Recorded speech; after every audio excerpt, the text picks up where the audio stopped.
नमस्कार आणि स्वागत आहे माझ्या यूट्यूब चॅनलवर। आज आपण बघणार आहोत एनर्जी ओरॅकल कार्डच्या डेकमधून वॉकिंग अवे हे कार्ड, त्याचा सखोल अर्थ, त्याचे इमेजरी एक्सप्लेनेशन, त्याचं लाईट अँड शॅडो ॲस्पेक्ट आणि ह्या कार्डचा तुमच्या आयुष्यात काय संदर्भ आहे, हे कार्ड तुम्हाला काय मेसेज देते, तर चला बघूया। वॉकिंग अवे हे कार्ड सूचित करतं की तुम्ही एखाद्या गोष्टीपासून, नात्यापासून, परिस्थितीपासून किंवा स्वतःच्या जुन्या सवयींपासून दूर निघण्याच्या टप्प्यावर आहात। तुमचं अंतर्मन तुम्हाला सांगतंय की आता हे सोडण्याची वेळ आलेली आहे। ही तुमच्यासाठी एक मुक्ती आहे, एक संधी आहे, जिथे तुम्ही स्वतःसाठी नवीन दरवाजे उघडण्यास तयार आहात। आता आपण या कार्डच्या प्रतिमेचे विश्लेषण म्हणजेच इमेजरी एक्सप्लेनेशन बघणार आहोत। या कार्डवर गुलाबी लाल सुंदर स्त्री दाखवलेली आहे। ती एका सजवलेल्या सोनेरी दरवाजातून बाहेर जात आहे। पार्श्वभूमीत चटकते सूर्यप्रकाशाचे आभास आहे, जणू ती एका अंधुक जागेतून प्रकाशाकडे निघालेली आहे। ती मागे वळून पाहत आहे। हे सूचित करतं की हा निर्णय सोपा नाही, पण आवश्यक आहे। आजूबाजूची फुलं, झाडं, फुलपाखरं आणि हवेत साकारलेली हालचाल ही एक नवीन सुरुवात आणि मुक्तीचं प्रतीक आहेत। आता आपण या कार्डचे प्रकाश आणि सावली बाजू म्हणजेच लाईट अँड शॅडो ॲस्पेक्ट बघणार आहोत।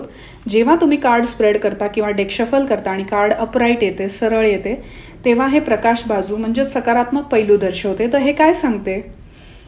नवीन सुरुवातीकडे हे एक नवीन पाऊल आहे। जुनं सोडून नव्यासाठी मोकळं होणं गरजेचं आहे। आतून आलेली प्रेरणा आणि आता ही वेळ पुढे जाण्याची आहे।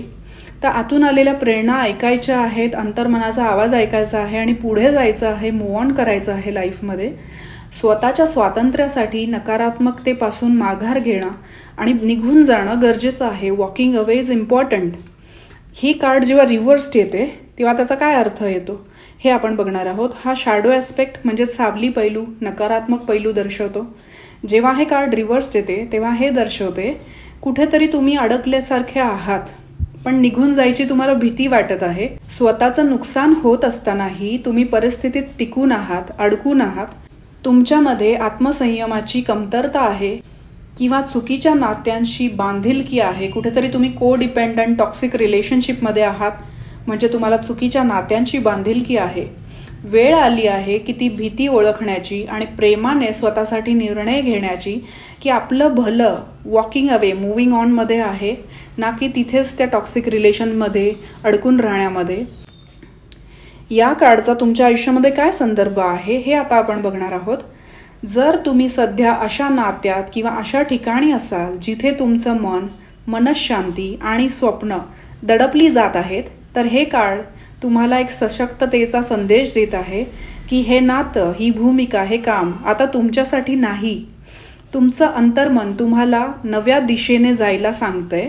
कधी कधी आपल्याला वाटतं की मी इथे गुंतलो आहे आणि इथून आता मी कसं निघणार, पण हे कार्ड तुम्हाला सांगतंय निघाल्याशिवाय नवीन काही मिळणार नाही।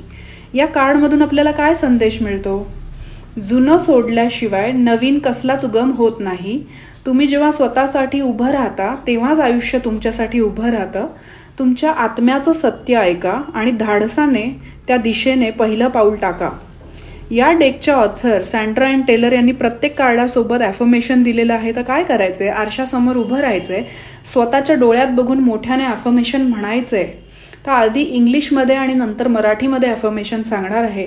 जितक्या वेळा तुम्ही हे ॲफर्मेशन रिपीट करणार आहात, मिरर वर्क करणार आहात, तितका मोठा चेंज किंवा ट्रान्सफॉर्मेशन तुमच्या आयुष्यात घडणार आहे। तर आधी मी इंग्लिशमध्ये सांगणार आहे। It is safe for me to let go and choose a new path. I am moving on to a life of peace and renewal. तर हे ॲफर्मेशन जितक्या वेळा रिपीट कराल तितके चेंजेस तुमच्यामध्ये होणार आहे, कारण रिपिटेशननी ती वाक्य तुमच्या सबकॉन्शियस माइंडमध्ये जातात, तुमच्यामध्ये बदल घडवून आणतात। मराठीमध्ये सांगणार आहे। जुनं सोडून देणं माझ्यासाठी सुरक्षित आहे। मी एक नवीन मार्ग निवडत आहे। मी आता शांतता आणि नवीन जीवनाकडे वाटचाल करत आहे। तर हे कार्ड तुम्हाला कसं वाटलं? तुमचे विचार कमेंट बॉक्समध्ये नक्की शेअर करा। जर हे विश्लेषण तुम्हाला आवडलं असेल तर लाईक, शेअर, सबस्क्राईब करायला विसरू नका। बेल आयकॉन दाबायला विसरू नका। भेटूया पुढच्या व्हिडिओमध्ये। धन्यवाद।